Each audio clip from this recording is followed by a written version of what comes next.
지난주에 대강절이 시작돼서 우리가 지난주에는 대강절 첫 번째 주일을 맞아서 소망의 촛불을 켜고 그리고 주님께서 가까이 오셨다라는 제목의 말씀을 가지고 우리가 우리의 삶 가운데 소망 가운데 인내하면서 주님의 임재를 기다려야 되겠다라는 그런 주제를 가지고 함께 말씀을 나눴습니다. 오늘은 대강절 두 번째 주일을 맞아서 여기 앞에 초를 보시면 두 번째 초가 탄 자국인 것을 알 수가 있습니다. 두 번째 초는 믿음의 촛불입니다. 첫 번째 대강절 첫 번째 주가 소망의 촛불이라면 두 번째 주 대강절 두 번째 주일은 믿음의 촛불인데, 믿음의 촛불을 이건 미국 교회 거니까 우리가 불을 켜지는 않습니다만 여러분들의 마음에, 우리의 마음속에 불을 켜고 이 시간 주님께서 우리 가운데 계신다라고 하는 제목을 가지고 그분이 우리와 함께 이미 계시고 주님의 은혜가 이미 임하셔서 우리가 그분을 누리고 있음을 고백하는 그런 믿음의 시간이 되기를 주의 이름으로 축원합니다. 첫 번째로 이 말씀을 가지고 우리가 함께 나눌 내용은요, 주님께서는 성육신을 하셔서 우리 안에 이미 계신다라고 하는 것입니다. 성육신이라고 하는 말은 한자로 쓴 말이지만 신학적으로 생각하게 되면 좀 어려운 내용입니다. 하지만 기독교 신앙 가운데에서 우리가 가지고 있는 아주 정말로 특별한 신비의 말씀이 있다라고 한다면 그것이 바로 이 성육신입니다. 세상의 많은 종교들이 아주 높은 도덕과 윤리를 가지고 좋은 가르침들을 많이 가르치고 있습니다. 우리가 그 어떤 윤리적인 도덕적인 어떤 그들이 어떤 선교를 하거나 봉사하거나 헌신하는 것을 가지고 우리가 비교할 필요가 없습니다. 그들이 가지고 있는 신앙과 우리의 신앙의 가장 큰 차이 가운데 한 가지는 무엇이냐? 대부분의 종교들은 자기 스스로 자기의 노력과 자기가 수양을 하거나 자기 자신을 단련해서 어떤 지경으로 나아가는, 어떤 수준으로 올라가는 그런 과정을 준비하고 그렇게 하기 위해서 노력하는 그런 종교들이라고 한다면, 그리고 신에게 어떤 잘 보여서 신한테 무엇인가를 드려서 그것에 대한 대가로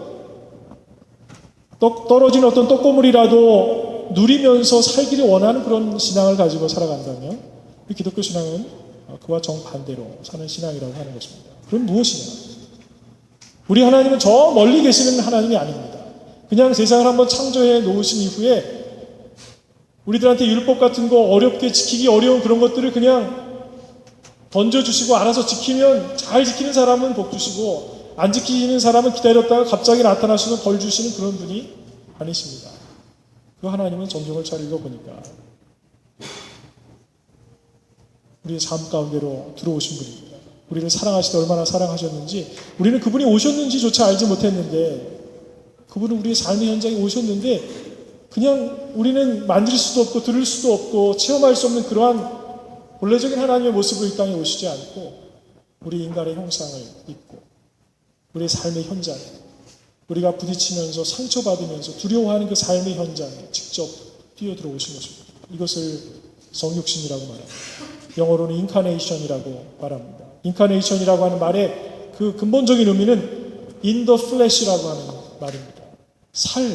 우리의 살을 말할 때 flesh라고 하는 말을 쓰는데, 그분이 우리의 그냥 어떤 머릿속으로 그릴 수 있는 우리의 삶 속에 오셨다라고 하는 것이 아니라 우리가 만지는 우리의 피부 가운데에 오셨다라고 하는 것입니다. 우리 인간의 형상을 입고 오셨다라고 하는 것입니다. 잘 가슴에 와 닿지 않지만 그러나 그것은 사실이고 진실인 것입니다. 놀랍게도 이스라엘 백성들은 여러 상황들을 경험하는 가운데 이방 민족에게 지배도 당하고 나라도 잃어버렸다가 회복하는 그런 여러 과정을 거치는 가운데 하나님의 말씀을 어떻게 하면 잘 지킬 수 있을까 생각하면서 그들은 율법을 잘 지키려고 애를 썼습니다.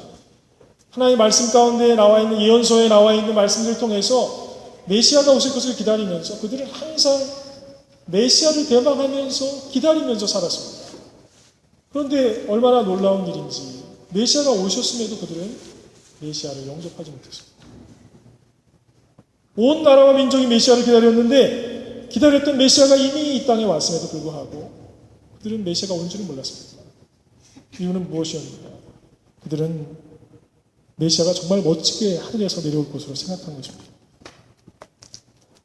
막 운무가 낀 가운데, 막 번개가 번쩍번쩍하는 가운데 하늘에서 영광 중에 구름을 타고 메시아가 만왕의 왕이 내려와서 천지가 개벽하고 세상을 다 뒤집어 엎고 나서 당시에 가장 강대국인 로마를 다 뒤집어 엎어버리고 그 메시아가 왕이 되어서 이제 그동안 고생했던 이 이스라엘 백성들을 새롭게 세워서 이 선택한 민족으로 하여금 복받게 하실 것을 그들은 기대했습니다. 그런데 이게 웬일입니까? 그분은 언제 오셨는지도 모르고 오셨습니다. 그들은 왕궁 주변을 아마 살폈을지 모르겠습니다. 영광스러운 어떤 기운이 없는가 살폈는지 모르겠습니다. 근데 그분은 베들레헴으로 오셨고 그분이 자라신 곳은 나사렛이라고 하는 선한 것이 날 수 없을 아주 촌동네, 사람들이 전혀 기대하는 것이 하나도 없는 그곳에서 자라셨습니다. 그들의 생각 속에서 예수님은 배움도 짧은 사람입니다. 배경도 없습니다. 다윗의 자손에 속하기는 하지만 예수님은 목수의 아들로 기억되어 있습니다. 그들이 보는 예수는 그냥 촌놈에 불과합니다. 그 예수를 만나면서 그들은 메시아로 기대하지 못했습니다. 예수님께서 기적들을 보여주셨는데 성경에는 그 기적을 이적이라고 이야기하고 기사와 표적이라고 말했습니다. 그 얘기는 뭐냐면 그 보여주신 것들은 그냥 놀라운 사건을 말하는 것이 아니라 사인이라고 하는 겁니다. 기적은 사인입니다. 기적이 목적이 아닙니다. 그 기적을 통해서 무엇인가를 깨달으라고 하는 것입니다. 그분이 오셨다라고 하는 것을 깨달고 믿는 자에게만 기적이 일어난다라고 하는 것을 깨닫게 하시기 위해서 그 기적을 보여주셨는데 그들은 기적에는 관심이 있었지만 자기도 기적을 체험하기를 원했지만 메시아를 영접하지 못했습니다. 그냥 신통방통한 그런 사람으로 생각한 것입니다. 그래서 예수님은 쫓아다녔지만 그들은 십자가를 지고 따라 나서는 데 실패했습니다. 이것이 오늘 살아가면서 예수 그리스도가 이 땅에 오시는 것을 맞이했던 첫 번째 그 사람들의 이야기를 통해서 우리가 배우고자 하는 것입니다. 우리는 다르게 살고 있습니다. 우리가 그들과 다른 것이 무엇입니까? 오히려 그들은 철저하게 메시아를 기다리면서 율법에 어긋나지 않도록 최소한 자기의 몸 관리, 자기 신앙 관리하는 것이라도 열심히 했는데 우리가 정말 그 율법주의자들이라고 우리가 한 칼에 그냥 무시해버리는 그 바리새인들보다 우리가 더 나은 믿음이 있는가? 그러니까 이 시간 한번 생각해 보기를 원합니다. 옛날 조선시대의 왕이 백성들 사이에 와서 민생들의 어떤 그 고초와 어려움을 직접 경험하고 돌아가는 그런 일들이 있었습니다. 왕이 일반인들이 입는 복장을 하고 나와서 이렇게 돌아다니는 것을 이복 자맹이라고 합니다. 자맹하면서 백성처럼 옷을 입고 그들과 대화를 하고 그들에게 질문하고 그렇게 하고 자기의 자리로 돌아갑니다. 왕들이 거기서 영원히 있지 않습니다. 그러나 그렇게 나와서 평민들처럼 옷을 입고 와서 주막집에서 같이 국밥을 먹으면서 어떻게 사냐고 질문해 준 것을 나중에 그분이 임금님이었구나 라고 하는 것을 깨닫게 될 때 그들은 대단한 대화를 나눈 것 같지 않아도 그 말씀을 한번 나눈 그 기억만으로도 아마 성은이 만극합니다 라고 하는 고백을 하면서 아마 굉장히 평생의 놀라운 추억으로 삼지 않을까 생각이 됩니다. 모르겠습니다. 어쩌면 우리가 시절을 잘 만나서 지금 우리가 여기서 미국 땅에서 이렇게 잘 살고 있는데 조선시대에 우리가 함께 만났으면 어디 밖에서 같이 빗자루질 하면서 대화를 나누게 될지 잘 모르겠습니다만 하나님께서 우리를 사랑하셨는데 저 멀리서 내가 너를 사랑하노라 라고 하는 외침만 들리는 것이 아니라 우리가 그분이 오셨는지도 알지 못했는데 그분은 우리의 삶의 현장에 인간의 옷을 입고 이 땅에 직접 들어오셔서 우리가 경험하는 아픔을, 고통을, 슬픔을 그분은 다 경험하시면서 방황할 수밖에 없는 그 현장에서 고민하며 엎드려 기도하는 그 경험을 하시면서 그분은 우리의 십자가를 져주셨다라고 하는 사실. 우리는 그 예수 그리스도를 믿는 것입니다. 우리는 저 멀리 있는 하나님을 믿는 것이 아니라 그 하나님, 우리와 함께 하시는 하나님, 우리의 고통을 그래 좀만 더 참아라 라고 말씀으로만 위로하시는 분이 아니라 우리의 고통을 대신, 그 고통을 대신 지시는 그러한, 대신 십자가를 지시는 분, 우리는 그 하나님을 믿는 줄로 믿습니다.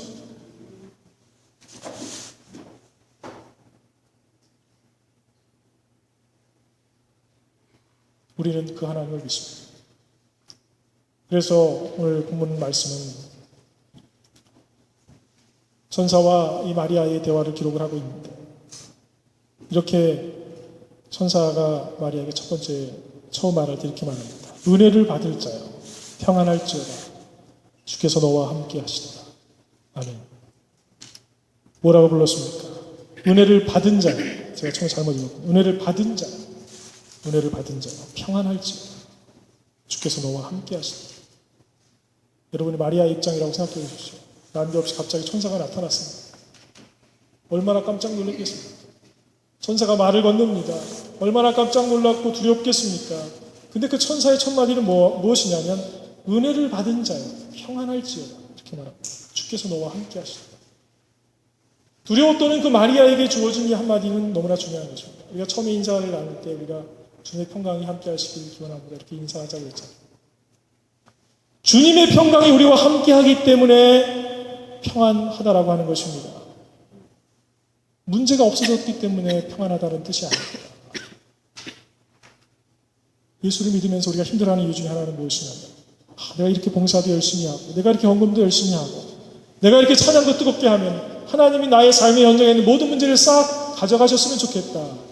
그렇게 되겠지 생각하면서, 그것이 응답이라고 생각하면서 그것에서 기도하고 예배하다 보니까 사실은 날마다 실망을 하게 되는 거예요.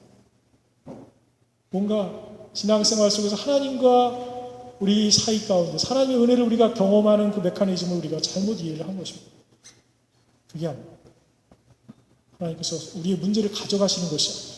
우리는 문제에도 불구하고 평안하도록, 우리는 갈등의 현장 속에서도 주님의 은혜를 경험하도록 하나님께서 우리에게 이미 은혜를 주셨다라고 하는 것입니다. 우리가 감사할 이유는 무엇이냐? 그 고통의 자리에, 그 광야의 현장에, 우리가 상처받고 외롭고 힘들어하는 그 자리에, 억울한 누명을 쓰고 감옥에 갇혀 있는 그 자리에 하나님께서 함께 하신다라고 하는 거죠. 성경에 나온 모든 축복받았다라고 하는 사람들의 특징은 똑같습니다. 내가 너와 함께 하리라. 아브라함에게 하신 말씀, 모세에게 하신 말씀, 여호수아에게 하신 말씀, 선지자들을 부르실 때 선지자들에게 하셨던 말씀입니다. 그러면 우리들에게 어떻겠습니까? 여러분을 부르신 하나님 같은 말씀을 하시는 줄로 믿습니다. 내가 너와 함께 하리라. 아니, 앞으로 함께 하겠다라고 하는 말씀이 아닙니다. 오늘 본문을 보면 주께서 너와 함께 하시도다. 마리아, 은혜 받은 자야 평안할지어다.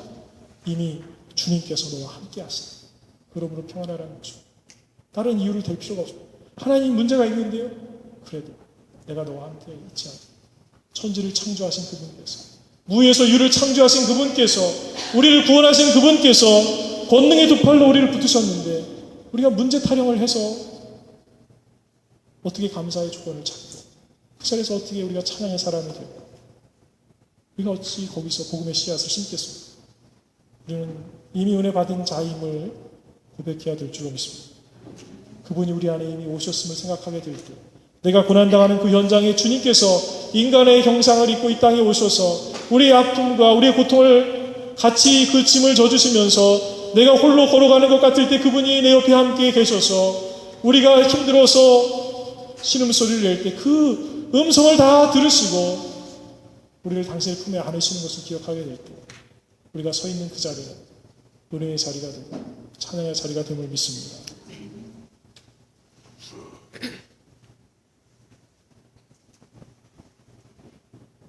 그분은 우리와 이미 함께 하시는 것입니다. 그러면 왜 함께 하십니까? 그런 생각 해보신 적 없습니까? 뭐가 부족해서 하나님 우리에게 오셨습니까? 하나님은 자기 충족적인 분이실 텐데 사람에게서 무엇인가 찾아내기 위해서 오셨는가? 그분이 우리를 찾아오신 이유는 단 한 가지입니다. 사랑인 줄로 믿습니다. 우리를 사랑하시고 끝까지 사랑하시고 너무나 사랑하셔서 그냥 내버려 두시지 아니하시는 것입니다. 그분은 우리를 로봇으로 만들지 않으셨습니다. 우리를 너무 사랑하셔서 우리 스스로 판단할 수 있도록 자유의지까지 주셨습니다. 목자는 말하기를 어떻게 하나님 우리를 창조하시고 범죄하도록 그냥 내버려 두셨나 이렇게 얘기하지만 그분은 우리에게 자유의지를 주신 것입니다. 스스로 판단하고 스스로 그 열매를 먹을 수 있는 기회까지도 우리에게 주셨습니다. 그러면 내버려 두신 것입니다. 그분은 우리와 함께 고통당하신 것입니다. 우리에게 찾아오신 것입니다. 그러므로 그 하나님의 사랑 앞에서 이미 허락된 은혜 앞에서 우리는 예배할 이유를 찾게 되는 줄로 믿습니다. 고난 속에 있다고 생각되십니까? 그 자리에 함께 하시는 하나님을 기억하면서 예배할 이유를 찾는 여러분들이 되시기 바랍니다. 두 번째로 주님의 은혜는 이미 임했습니다. 그러므로 두려워하지 말아야 될 줄로 믿습니다. 살다 보면 두려울 때가 참 많이 있습니다. 제가 지난주에 말씀을 드리지 않았지만 주중에 어거스타에서 무슨 행사가 있어서 잠시 다녀왔습니다. 이상하게 제가 잠깐만 다녀오면 집에 자꾸 무슨 일이 생겨가지고 지난번에는 제가 잠깐 나갔다 온 사이에 무슨 벌레가 뭐 수백 마리가 나왔다 그래서 와보니까 없어요. 그래서 참 그렇게도 나를 사랑하는가 우리 아내가 거기 가지 못하게 얘기하려고 그런 얘기를 하나 그랬는데 요번에 또 갔더니 물바다가 됐다는 거예요 집이. 그래서 설마 무슨 그렇게 됐을까. 근데 화장실에 막 그 물들이 넘쳐가지고 난리가 나고 이상하게 제가 오기 전에 다 정리가 돼요. 그래서 하나님이 나만 사랑하시나 우리 집에서. 농담입니다.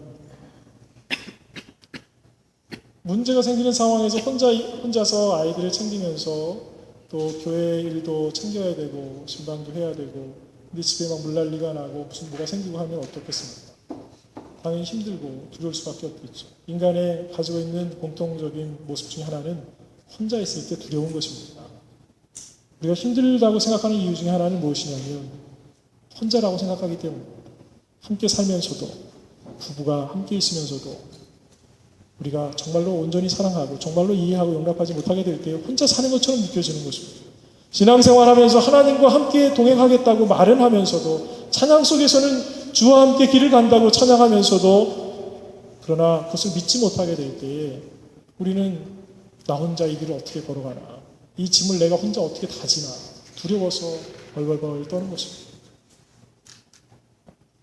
그런데 성경이 말하는 하나님은 처음부터 끝까지 항상 한결같이 이렇게 말합니다. 그 하나님은 우리와 함께 하시는 임마누엘 하나님이라고 말하고 있습니다. 하나님을 부르는 이름이 임마누엘이 아니라 그 하나님의 성격을 말하는 것입니다. 임마누엘이라고 하는 뜻은 우리와 함께 하시는 하나님이라는 뜻입니다. 저 멀리 계신 하나님이 아니라 그냥 창조주 하나님이 아니라 그 하나님은 우리와 동행하시는 하나님이라는 것입니다. 동행하시는 하나님인데 그 하나님을 믿는데 은혜는 이미 주어진 것이 아니겠습니까? 그 하나님을 믿는다. 우리가 능력이 없어도 괜찮은 것입니다. 우리가 능력이 없는데 혼자 문제를 씨름해야 되니까 얼마나 힘듭니까? 그런데 내가 능력이 없지. 능력이 하나님이 내 오른팔을 붙드시고 나는 은사가 없지만 하나님의 영이 우리에게 성령의 은사를 주시고 나는 말주변이 없지만 하나님께서 또 다른 하나님의 사람을 붙여주시고 하나님이 우리와 함께 하신다. 무엇이 문제가 되겠습니까? 문제는 사라지지 않을지 몰라도 능히 문제를 감당하고 남을 수 있도록 하나님께서는 인도하심을 믿으시는 여러분들이 되시기를 바랍니다. 믿는 자들이 두려워하지 않아도 되는 이유는 하나님의 은혜가 우리가 기도하기에 앞서서 이미 먼저 임했다라고 하는 사실입니다. 이 일을 어떻게 감당하지 생각하기에 앞서서 마리아에게 구체적인 내용을 말씀해 주기에 앞서서 천사는 하나님의 은혜가 이미 임했다고 말하고 있습니다. 은혜 받은 자여 이렇게 말하고 있습니다. 은혜가 너에게 임하였도다라고 말하고 있습니다. 무엇을 더 바랄 수 있습니까? 하나님이 함께 하시고 하나님께서 챙겨주시겠다는데 그 은혜가 이미 주어졌다는데 하나님 그게 아니고요. 이런 문제가 있습니다. 이 돈 문제가 이게 보통 심각한 게 아니에요. 하나님 생각하는 거하고 다릅니다. 이 돈을 갚아야 될 이 사람들이 보통 악랄한 사람이 아니에요. 하나님은 그냥 기다려보라고 얘기만 하시면 안 돼요. 우리 기도 속에서는 하나님을 우리가 설득하려고 해요. 하나님이 내 기도를 꼭 들어야만 될 것 같아요. 하지만 실질적으로 기도에 응답받았던 사람들의 기도의 내용과 삶의 현장을 잘 지켜보는 거예요. 구체적으로 이건 이런데 저건 저런데 이걸 어떻게 해야 되느냐, 이거와 씨름해서 응답받았던 것이 아니라 하나님이 이미 함께 하시고 하나님이 이미 은혜를 베푸셨던 것을 믿었던 자들에게 은혜가 이루어졌습니다. 그들이 열매를 맺게 되었습니다. 우리는 기도하기에 앞서서, 감사하기에 앞서서, 찬양하기에 앞서서 그 하나님의 은혜가 우리에게 이미 주어져 있음을 고백해야 될 줄로 믿습니다. 그래서 신앙의 사람들은 고백의 사람이 될 수밖에 없습니다. 하나님께서 앞으로 함께 하실 것입니다 라고만 말하는 것이 아니고, 내가 깨닫지 못하고 지나왔던 그 길 가운데서도 하나님은 나와 함께 하셨습니다. 이렇게 고백하는 사람이 정령 신앙인인 줄로 믿습니다. 하나님께서 모세를 부르실 때, 여호수아를 부르실 때에 그들에게는 이미 은혜가 먼저 앞서서 주어졌던 것입니다.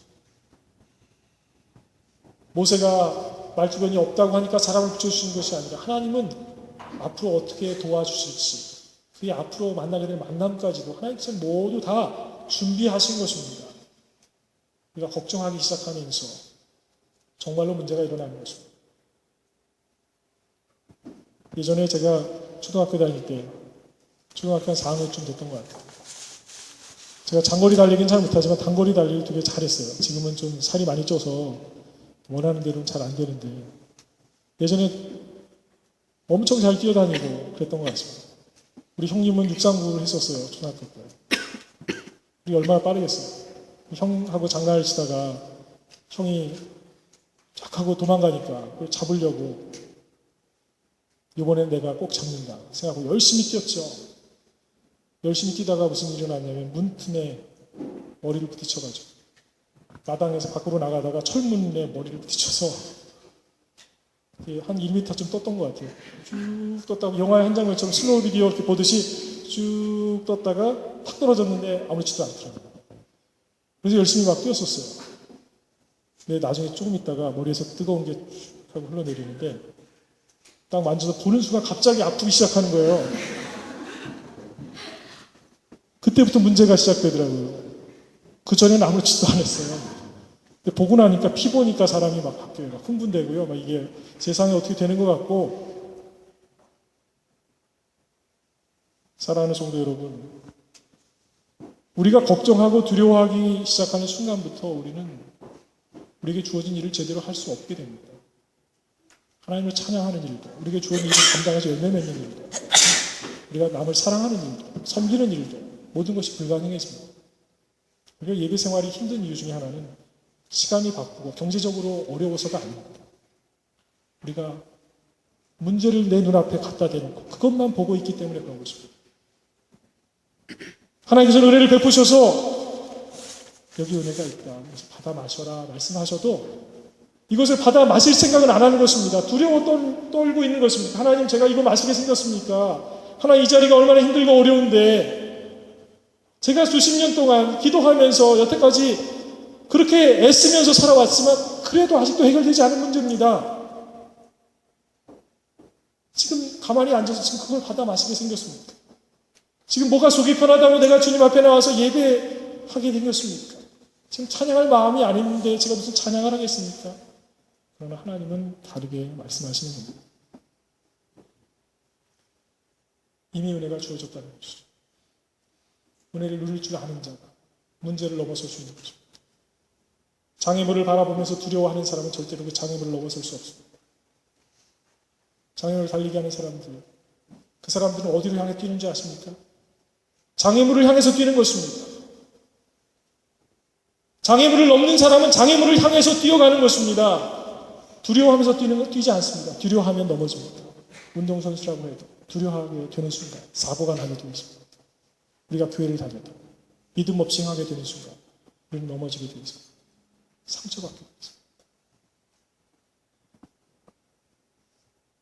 메시아가 우리 눈에 보이지 않지만 성경에서 말하는 메시아는 그냥 2000년 전에 오셨던 분처럼 여겨지지만 사랑하는 성도 여러분, 그분이 우리의 삶의 현장에 이미 오셔서 우리에게 은혜를 베푸신 것을 믿으시는 여러분들이 되시길 바랍니다.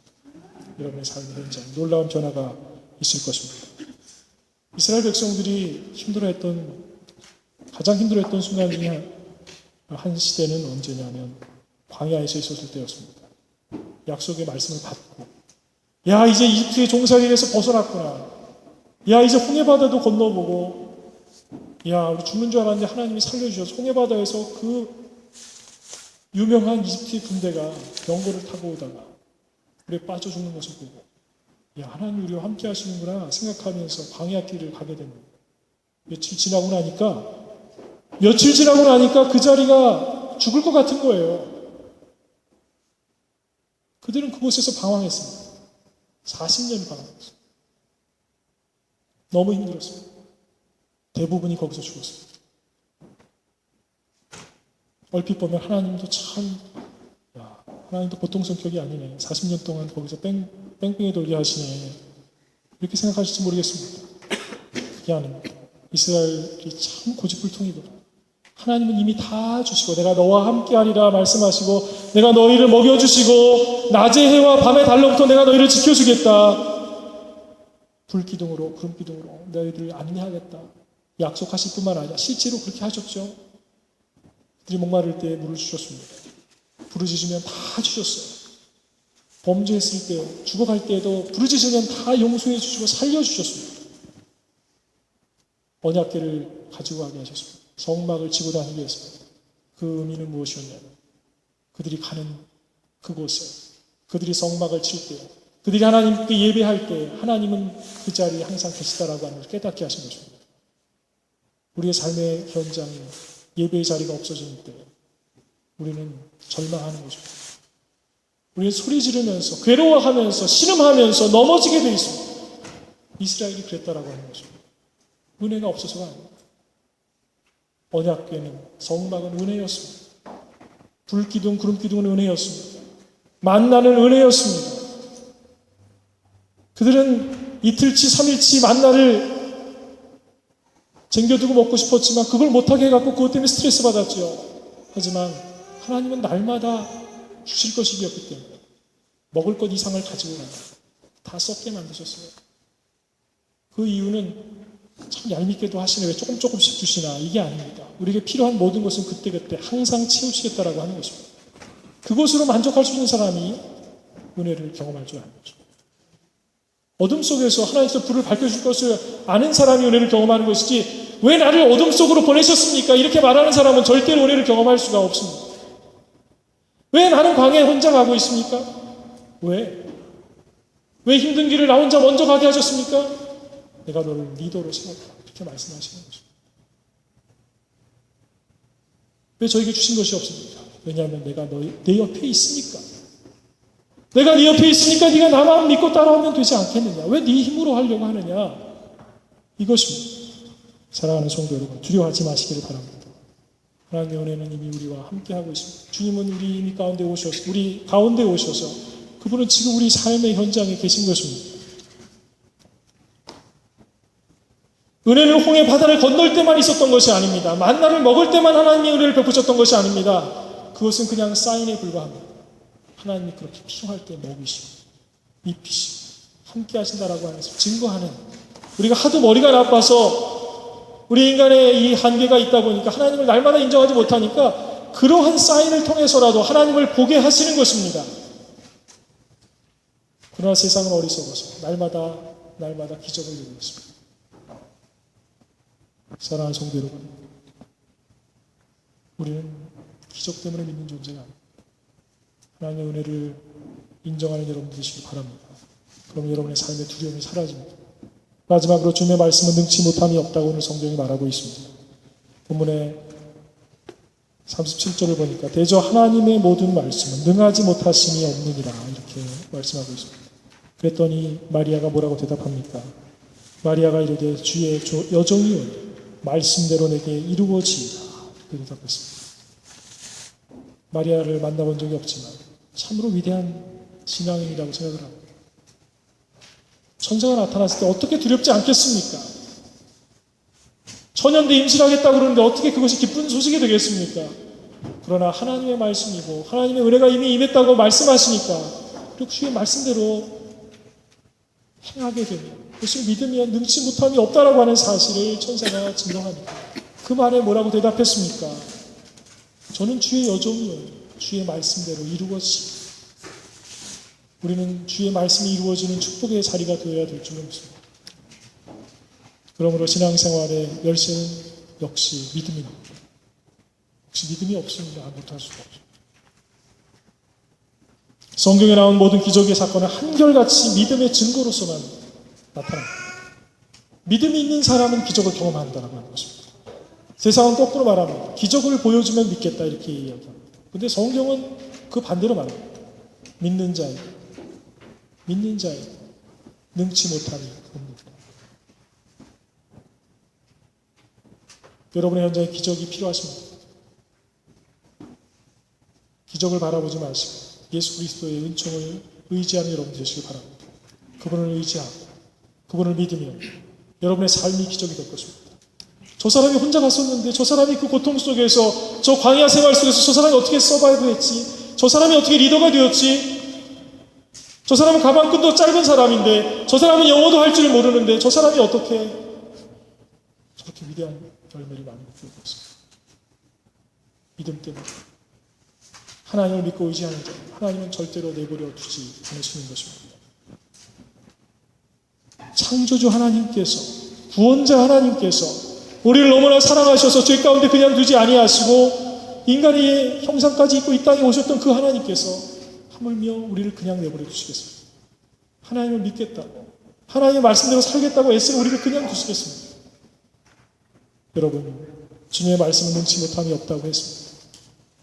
성경은 기록하기를 말씀이 육신이 되셔서 이 땅에 오셨다고 했습니다. 말씀이 육신이 되신 것을 예수님이라고 성경은 기록하고 있습니다. 이것이 성육신, 그분의 사랑이 우리의 삶의 현장이 우리가 만질 수 있는, 경험할 수 있는 그러한 모습으로 이 땅에 오신 그 사건이 성육신입니다. 그분은 오늘도 계십니다. 그분은 오늘도 여러분의 삶의 현장에 계실 것입니다. 그분을 떠나지 마시기 바랍니다. 문제를 붙들지 마시고 기적을 바라보지 마시고 그분의 은혜를 누리시는 여러분들 되시기 바랍니다. 주님은 우리 가운데 계심을 믿게 될 때 이 자리에서 예배하는 모든 주님의 성도들 가운데 하늘의 은혜가 충만하게 임할 줄로 믿습니다. 기도하겠습니다.